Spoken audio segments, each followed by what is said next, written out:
El siguiente mensaje es una presentación del ministerio Tiempo de la Gloria de Dios.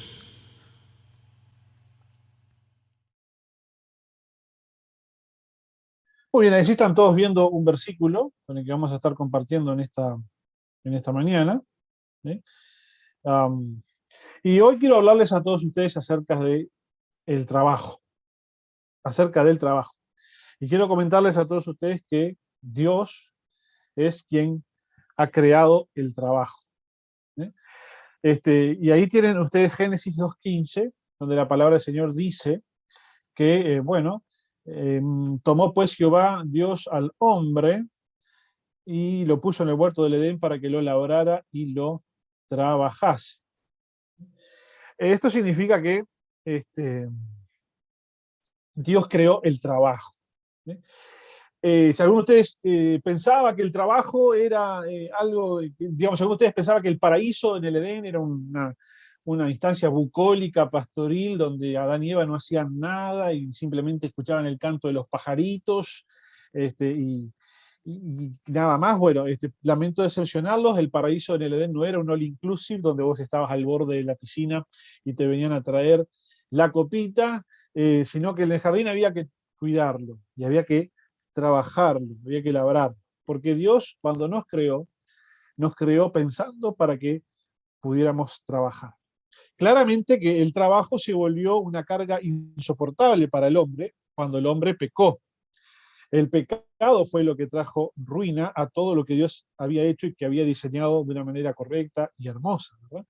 Y entonces, allí tenemos este versículo, Génesis 3, 17 al 19, cuando el hombre ya había pecado, Dios dice, maldita será la tierra por tu causa, con dolor comerás de ella todos los días de tu vida, espinos y cardos te producirá, y comerás plantas del campo. Con el sudor de tu rostro comerás el pan. Esta es la consecuencia del pecado, de haberle abierto la puerta al mal, haberle abierto la puerta a la maldad, trajo esta consecuencia. ¿Sí? Que ahora todo lo que Dios había diseñado de forma correcta y hermosa ha dejado de funcionar de esa manera, y ahora esta descripción del trabajo sí se parece un poco más a lo que nosotros vivimos todos los días mientras trabajamos, ¿verdad? O lo que la mayoría de las personas vive todos los días mientras trabajan, bueno, viven su trabajo como algo tedioso, como algo difícil, como algo que no quisieran tener que hacerlo todos los días porque les es pesado. Entonces, muchos de nosotros pasamos buena parte de nuestra vida en el trabajo, ¿verdad? Quizás hasta pasamos más de la mitad de nuestra vida en el trabajo. Y ya sea que sea lo que sea que hagamos, sea que arreglamos autos, o que cuidemos pacientes, o que manejemos un taxi, para algunos el trabajo ocupa muchísima parte del tiempo. Para algunos es una pesadilla, sienten intimidados cada lunes de mañana cuando tienen que ir a trabajar. Mucha gente lo hace por obligación a trabajar. Están los que no les gusta el trabajo y se sienten obligados a trabajar.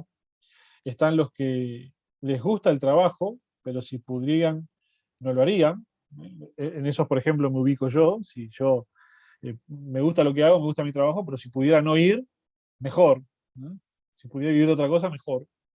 Después están los que les gusta el trabajo que tienen y lo hacen por vocación. Podemos ubicar ahí capaz un maestro, un doctor, podemos ubicar allí quizás un artista, ¿no? Que ha tenido la suerte de poder vivir de su arte. Bueno, esa es la gente que le gusta el trabajo y encima le pagan por hacerlo, fantástico, ¿verdad? Este, pero lo cierto es que hay otras personas donde no, eso no siempre ocurre así. Y eso pasa porque nosotros estamos acostumbrados a vivir en una cultura donde el trabajo va por un lado y la fe va por el otro. El trabajo va por un lado y mi vida de adoración a Dios va por otro. ¿Eh?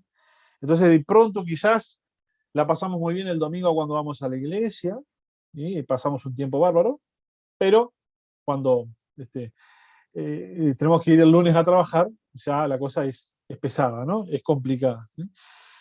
Pero entonces para nosotros como cristianos es imprescindible que no nos olvidemos que tenemos que conectar nuestra fe a cada instancia de nuestra vida. Tenemos que conectar, y en este caso, como hoy vamos a hablar de esto, tenemos que conectar la fe al trabajo. Si nosotros no conectamos la fe al trabajo, no vamos a lograr alcanzar a entender por qué Dios me puso en ese trabajo, cuál es el propósito que Dios tiene y qué significado tiene que estar ahí. Vamos a pasar toda la vida simplemente concentrándonos en cómo nos hace sentir el trabajo a nosotros. Pero la idea de hoy es poder mostrarles a ustedes otra perspectiva de esto.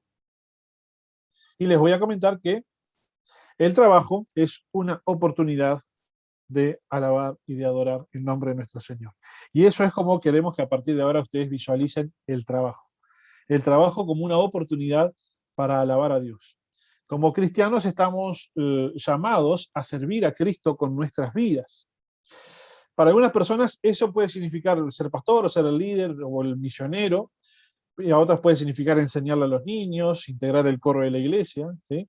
Pero se acaba el domingo y muchos de nosotros volvemos a nuestros trabajos que están afuera de la iglesia. Pero la verdad es que nuestra misión está allí, allí mismo, en el lugar donde nos movemos todos los días. Allí está nuestra verdadera misión. No somos misioneros de esos que vamos al África o a Asia, a un lugar lejano donde la gente no conoce de Dios, pero sí somos misioneros cada vez que nos levantamos y vamos a la oficina, vamos al taller, vamos al hospital, a donde sea que nos toque ir a trabajar. En cada uno de los lugares donde nos toca ir, encontramos una oportunidad de adorar a Dios y de poner en práctica nuestras habilidades y de hacerlo con pasión y con esmero, ¿sí? Si hacemos nuestro trabajo con excelencia, integridad y diligencia, eso mismo ya es un acto de adoración, ¿sí? Si hacemos nuestro trabajo de esa manera, eso mismo es un acto de adoración. Porque de esa manera nosotros le estamos mostrando al mundo, al mundo que no es creyente, le estamos mostrando la mano de Dios. Nosotros le estamos mostrando la mano de Dios al mundo que no es creyente, si nosotros hacemos de nuestro trabajo un acto de excelencia, un acto de integridad y de diligencia, ¿sí? Si nosotros nos comportamos de esta manera, nos ganamos el derecho de ser oídos por los demás, ¿sí? Y al ir a nuestros trabajos estamos en contacto y en conversación con personas que quizás no van nunca a la iglesia, con personas que quizás nunca se van a encontrar con un pastor, nunca se van a encontrar con un misionero, sin embargo se encuentran con nosotros todos los días, ¿sí? Esto es bien interesante porque por lo general hay un error en nuestras comunidades, que es la de separar trabajo de iglesia. Es la separación secular-sagrado. Habrán escuchado hablar de la palabra secular. La palabra secular significa que no es de Dios, ¿no? O que no es de la iglesia.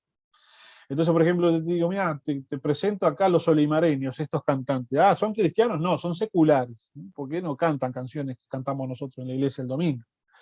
Ah, mira, te invito a ver esta película, ¿sí? El Gladiador. Ah, ¿es una película cristiana? No, es una película secular. ¿Bien? Bueno, porque no es una película que hable de alguna historia de la Biblia. Entonces estamos todo el tiempo separando entre lo que es de Dios y lo que no es de Dios, entre lo que es de la iglesia y lo que no es de la iglesia. Y eso, en el fondo, a veces termina generando una dificultad. Y la dificultad es que no nos terminamos comportando de la manera adecuada en la parte secular, precisamente por eso, porque es secular, ¿no? Entonces, por ejemplo, por poner un ejemplo, yo voy a la iglesia y llego puntual y hago las cosas bien, prolijitas, con excelencia, me esmero mucho, ¿sí? Después voy el lunes al trabajo y así nomás, porque como no es para el señor, es para el jefe, ¿no? Entonces no me comporto de la misma manera, y allí hay un error. Y allí hay un error, porque yo debo de ser el mismo siempre en cada lugar. Yo debo de quitarme de la cabeza esa idea de que esto es secular y esto es sagrado, ¿sí? Sino entender que todo es sagrado, que todo se hace como para el Señor, ¿sí? Entonces yo cuando voy a la iglesia y hago todo bien lindo, bien prolijito, lo hago todo con excelencia, llego en hora, estoy bien comprometido. Después el lunes voy al laburo y así nomás, porque el laburo me tiene podrido, porque la verdad que estoy cansado del laburo, de lo poco que me pagan, o porque mi jefe es un pesado, o porque la empresa... Bueno, entonces allí yo estoy empezando a tener un problema, porque si yo tendría una oportunidad de alabar a Dios en mi trabajo y la estoy desperdiciando, ¿sí? No solo porque no estoy alabando a Dios, sino porque además me estoy comportando de una forma que a Dios no le honra que nosotros nos comportemos, ¿sí? Así que ya sea que nosotros amemos el trabajo que hacemos, o ya sea que no, nosotros tenemos que quitar el foco de nosotros y dirigir el foco en la dirección de la misión que Dios tiene con nosotros, ¿sí? Porque la iglesia no es el único lugar donde vamos a alabar al Señor. Los domingos no son el único día de la semana que tienen un significado especial. Nosotros fuimos creados por Dios para adorar y para trabajar, ¿sí? Porque el trabajo en sí mismo es un acto de adoración. Entonces la pregunta que todos nos hacemos es, ¿cómo vivimos la fe en el lugar de trabajo? Siempre hemos hablado mucho de cómo vivimos la fe cuando vamos a la iglesia, siempre hemos hablado mucho de cómo vivimos nuestra fe cuando estamos en casa, con la familia, ¿sí? Pero hoy nos toca hablar de cómo vivimos nuestra fe cuando vamos todos los días a trabajar, ¿sí? Y Dios quiere que le alabemos y que le agradezcamos en todo lo que hacemos, incluido también en el trabajo. El lugar que ocupamos en el trabajo tiene un lugar muy importante, tiene mucho valor para el reino de Dios y para el plan de Dios, ¿sí? Algunas personas a veces creen que en el reino del Señor, aquellos que son líderes o ministros o pastores como que son de una cierta categoría, ¿no? Y los demás son ciudadanos del reino, pero de segunda, porque claro, no predican, no se suben al púlpito, le dan un micrófono, etcétera, ¿no? Pero lo cierto es que en realidad eso no es así, ¿tá? No hay ciudadanos de primera o de segunda en el reino del cielo, son todos iguales, ¿sí? Solo que a algunos les toca tomar el micrófono el domingo y a otros les toca no usar el micrófono, pero hacer lo mismo todos los días en el trabajo, con sus compañeros de trabajo, con sus proveedores, con sus clientes, etcétera, porque en cada lugar donde nosotros estamos podemos hacer algo que tenga un impacto eterno. Entonces todos nosotros, hermanos, tenemos dones con los que Dios nos creó, ¿sí? Y voy a sacar acá mi cara que está tapando. Ahí va. Tenemos dones con el que Dios nos creó, con los que Dios nos equipó, con lo que Dios nos dotó, ¿sí? Aquí el apóstol Pablo en Hechos 17:26 dice, les ha prefijado el orden de los tiempos y los límites de su habitación, ¿eh? Vieron allí que dice, les ha prefijado el orden de los tiempos y los límites de su habitación. Es decir, Dios no solamente nos hizo, sino que también Dios se preocupó del tiempo en el que nos hizo y del lugar en el que íbamos a estar habitando, porque nos prefijó el orden de los tiempos y los límites de nuestra habitación. Es decir, que si yo vivo en este tiempo, en este año, en el siglo XXI, en este lugar, en esta ciudad, y tengo este trabajo y voy a la iglesia con ustedes, es porque Dios así lo ha definido de forma previa. Y para eso, para esta iglesia en la que estoy, para este trabajo en el que estoy, para esta familia en la que me toca estar, para esta ciudad, para este país y este momento, Dios me ha dado a mí determinados dones y determinadas habilidades, y para cada uno de ustedes, Dios les ha dado ciertos dones, ciertas habilidades que tenemos cada uno de nosotros que usar para honrar el nombre del Señor, ¿sí? Yo, por más que me esfuerce mucho, nunca voy a poder ser un buen pintor porque nunca he tenido el don del lápiz, ¿sí? Siempre me fue mal en dibujo. Y si no hubiese tenido ciertas ayudas en dibujo, me hubiese ido peor en la vida, ¿eh?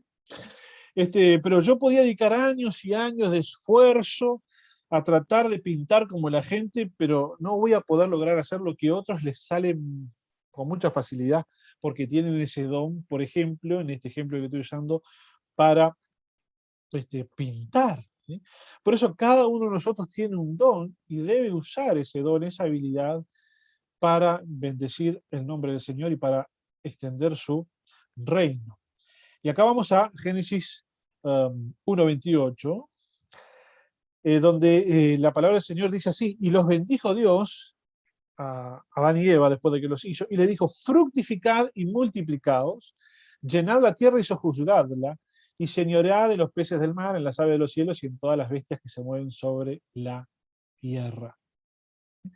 Acá la parte fundamental de este versículo son las primeras palabras, y los bendijo Dios. Este versículo que acabo de leer es una bendición que Dios le dio al ser humano. Por lo tanto, si este versículo es una bendición que Dios le dio al ser humano, presta atención cuál es la bendición que Dios tiene para ti. Y dice, fructificad y multiplicaos, ¿sí? Es decir, sean fructíferos y multiplíquense. Llenen toda la tierra y dominen toda la tierra, ¿sí? Es decir, Dios hizo al hombre y a la mujer, y sabemos que lo hizo a su imagen, de acuerdo a su semejanza, y los puso en el jardín del Edén, y les dio un mandato, les dio una orden, y les dijo, sean fructíferos y multiplíquense. ¿Sí? Es decir, Adán, conseguiste una buena mujer, casate y tenés muchos hijos. ¿Ah?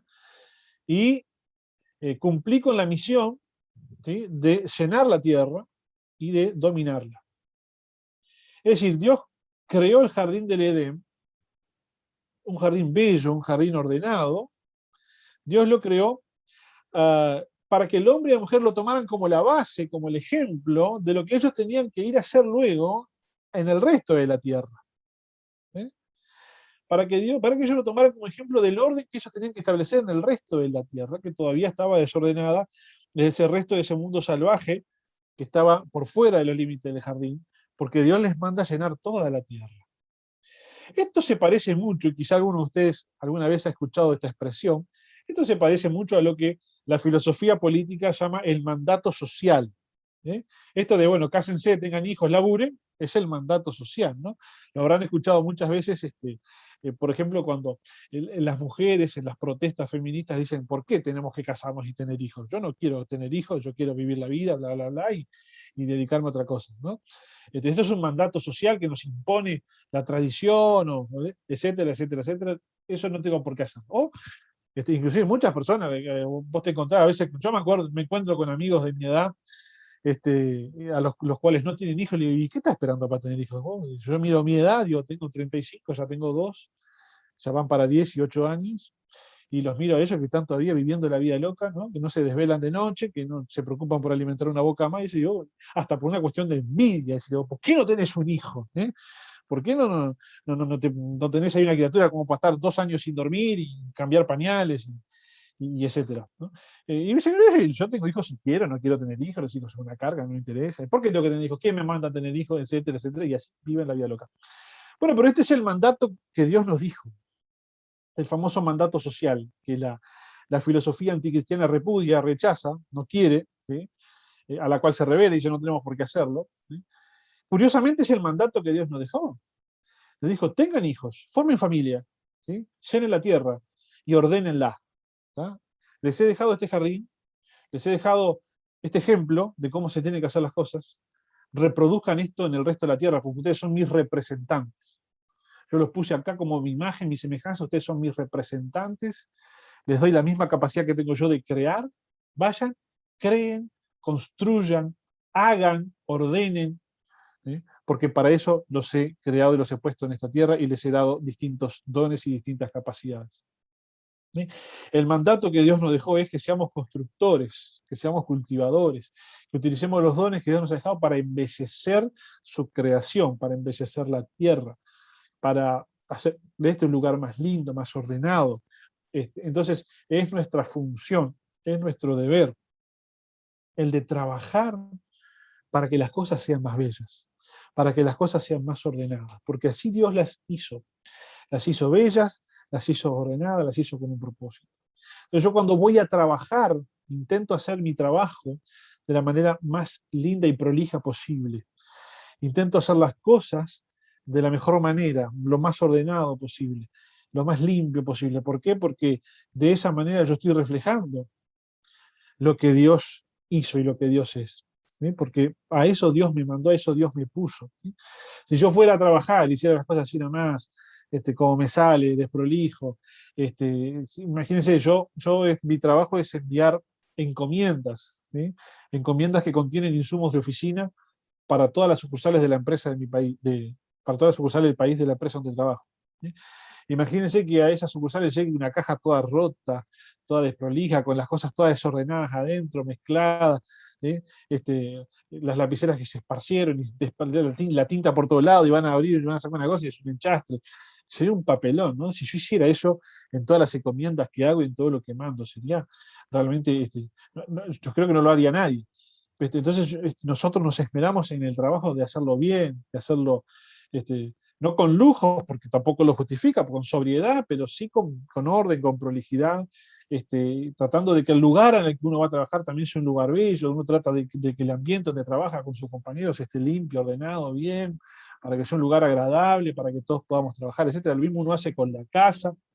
Uno no decora la casa por vanidad, ni la mantiene limpia, ni bien pintada por vanidad, sino que uno arregla su casa y trata de embellecerla, porque el Señor para eso nos puso acá en esta tierra, para embellecer, para ordenar, para reflejar lo que Él es también en ese sentido. Entonces, Dios, el mandato que Él nos ha dejado, es el contrario al que el mundo nos dice. Nuestro trabajo es sagrado. ¿Y por qué? Porque Dios así lo ha ordenado. Y no pierdan de vista lo que leímos al principio, cuando leímos este pasaje. Esto es una bendición. Las personas le escapan al mandato cultural, le escapan al mandato social de formar familias, de tener descendencia, de construir. Le escapan porque lo sienten como una carga. Y si bien en el sentido estricto formar familia, tener hijos, es cargoso, en realidad en el fondo nosotros tenemos que desoír ese concepto, desoír esa filosofía y entender que con esto Dios nos ha bendecido, porque eso fue lo que aparecía acá en el pasaje, esto que yo les estoy mostrando acá, donde está mi dedo en este momento. Y los bendijo Dios. Este mandato que Dios nos ha dejado de ordenar la tierra, de trabajar por ella, es un mandato de bendición para cada uno de nosotros. Realmente casarse, formar familia, tener hijos, ir a trabajar, es una bendición que Dios nos da, y por lo tanto nosotros tenemos que encararlo de esa manera. Yo te adoro a ti, Señor, al ir a trabajar, al hacerlo con excelencia. Te adoro al dedicarme a mi familia. Te adoro, Padre Celestial, al dedicarme a mi esposa, al dedicarme a mis hijos. Estoy realizando un acto de adoración a Dios. Por eso es importante la manera en que lo hago, porque la manera en que lo hago habla también de cómo estoy adorando a Dios. Yo puedo ir a la iglesia el domingo y ser el que cante más lindo, y eso no es adoración. Porque después, si yo llego a casa, en la forma en que atiendo y me preocupo por mi esposa, por mis hijos, o después cuando voy a trabajar, la forma en que me preocupo y me ocupo por mi trabajo, no refleja a Dios, entonces no estoy adorando a Dios. Vamos a pasar a leer Proverbios capítulo 8. Dice: Jehová me poseía en el principio, ya de antiguo, antes de sus obras. Eternamente tuve el principado desde el principio, antes de la tierra. Antes que los abismos fui engendrada, antes que fuese la fuente de las muchas aguas, antes que los montes fuesen formados, antes de los collados, ya había sido yo engendrada. No había aún hecho la tierra, ni los campos, ni el principio del polvo del mundo. Cuando formaba los cielos, allí estaba yo. Cuando trazaba el círculo sobre la faz del abismo. Cuando afirmaba los cielos arriba, cuando afirmaba las fuentes del abismo. Cuando ponía al mar su estatuto, para que las aguas no traspasen sus mandamientos. Cuando establecía los fundamentos de la tierra. Con él estaba yo ordenándolo todo. Y era su delicia de día en día, teniendo solaz delante de él en todo tiempo. Me regocijo en la parte habitable de su tierra, y mis delicias son con los hijos de los hombres. ¿Saben quién está hablando acá? La sabiduría está hablando acá. En Proverbios capítulo 8, quien habla es la sabiduría. ¿Sí? Y nos dice que ella se encontraba en el mismo momento en que Dios estaba ordenando el universo. Por lo tanto, esto a nosotros nos explica que Dios creó todas las cosas para que funcionen de una determinada manera. Dios creó todas las cosas con sabiduría, con conocimiento, con diseño, no las creó al azar, las creó para que funcionen de una determinada manera. Así que por más que vivamos en medio de una cultura que se resiste a esta idea, la verdad es que sí hay una manera correcta de hacer las cosas y sí hay una manera incorrecta de hacer las cosas. Y esto puede resultar ofensivo para muchas personas, pero esto es lo que la palabra del Señor nos enseña. Hay una forma correcta de hacer las cosas, porque Dios, cuando diseñó el mundo, lo diseñó de manera de que funcione de una forma. Y el profeta Isaías, capítulo 28, versículo 23 al 29, miren lo que el profeta, Dios hablando, miren lo que dice. Dice: estad atentos y oíd mi voz. Atended y oíd mi dicho. El que ara para sembrar, arará todo el día. Romperá y quebrará los terrones de la tierra. Cuando ha igualado su superficie, no derrama el eneldo, siembra el comino, pone el trigo en hileras y la cebada en el lugar señalado y la avena en su borde apropiado.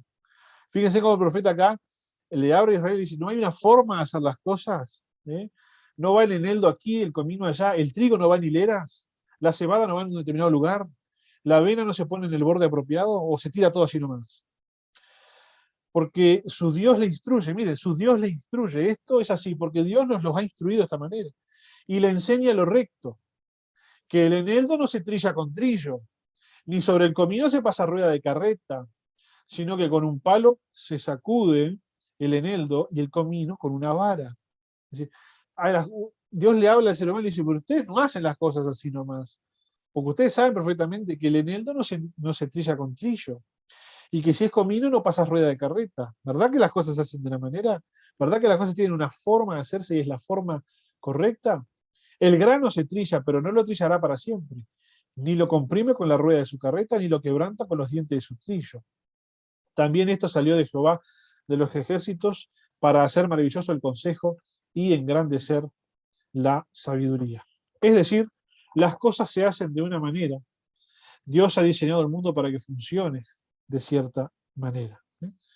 Por eso también muchas veces las personas hacen las cosas de la manera correcta, aunque nadie les enseñó a hacerlas. Muchas veces las personas se hallan haciendo las cosas como Dios los manda y nadie les enseñó que así era como Dios mandaba. Y eso ocurre porque hay algo llamado conciencia, con lo cual todos nacemos, que es la evidencia de que la forma correcta de hacer las cosas como que está impregnada en el corazón de toda persona, ¿verdad? Naturalmente nos damos cuenta que hay una forma correcta de hacer las cosas y una forma incorrecta de hacer las cosas. Entonces, en el día de hoy la idea es que nosotros podamos tener claro cuál es la forma correcta de hacer las cosas en el trabajo. ¿Cuál es la forma correcta de hacer las cosas cuando voy a trabajar? ¿Por qué? Porque el trabajo es un acto de adoración a Dios, ¿sí? Nuestra vida de adoración también tiene que ver en cómo me comporto cada día, por ejemplo, cuando voy a trabajar, ¿sí?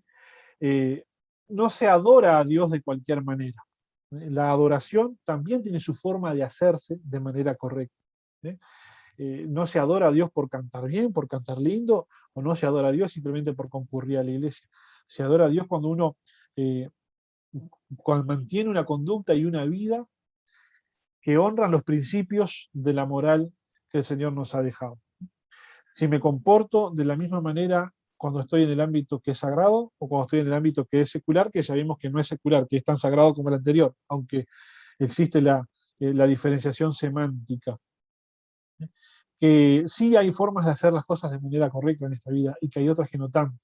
Y que cuando nosotros lo que hacemos es obedecer y seguir el mandato que Dios nos ha dado, realmente eso para nosotros ni es una carga ni es una imposición, sino que es una bendición. Cuando Dios le dio mandato al hombre, le dijo, los bendijo y les dijo esto.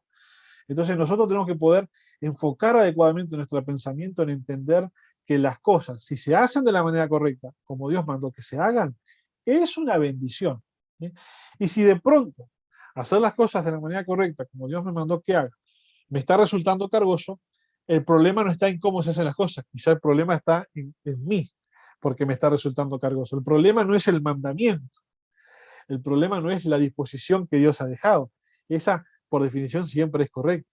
El problema quizás es que yo estoy enfocando mal la situación y necesito cambiar de mentalidad.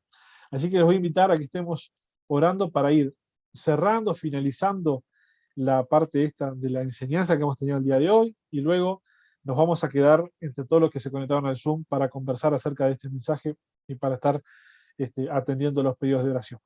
Así que te invito a que cierres tus ojos y vamos a estar orando al Señor. Padre, te damos gracias en el nombre de Jesús por esta palabra que tú nos has enseñado en esta noche. Gracias, Padre Celestial, porque nos has enseñado que en cada momento tenemos una oportunidad de adorarte a ti. Quizá, Padre, con esto ahora en el día de mañana yo puedo enfocar mejor mi trabajo. Quizás yo estaba yendo a trabajar cansado, tedioso, fastidiado, porque no me gusta el trabajo que hago, porque no me gusta el ambiente que hay allí, los compañeros de trabajo, la empresa, etc.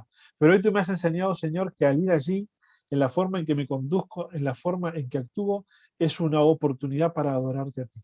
Que tú nos puedas cambiar nuestra mente, cambiar nuestra visión, para que podamos entender esto y que por lo tanto en cada instancia de nuestra vida, cuando estamos en la casa, cuando estamos en una instancia de entretenimiento, cuando estamos trabajando y cuando estamos en la iglesia, son todas oportunidades para adorarte.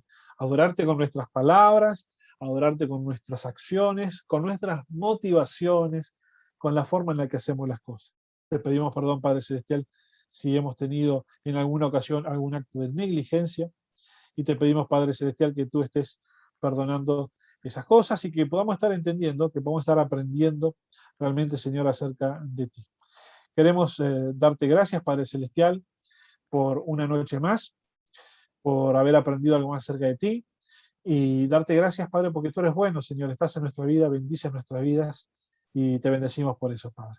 Te damos gracias por todo, Señor, en el nombre de Jesús. Amén y amén.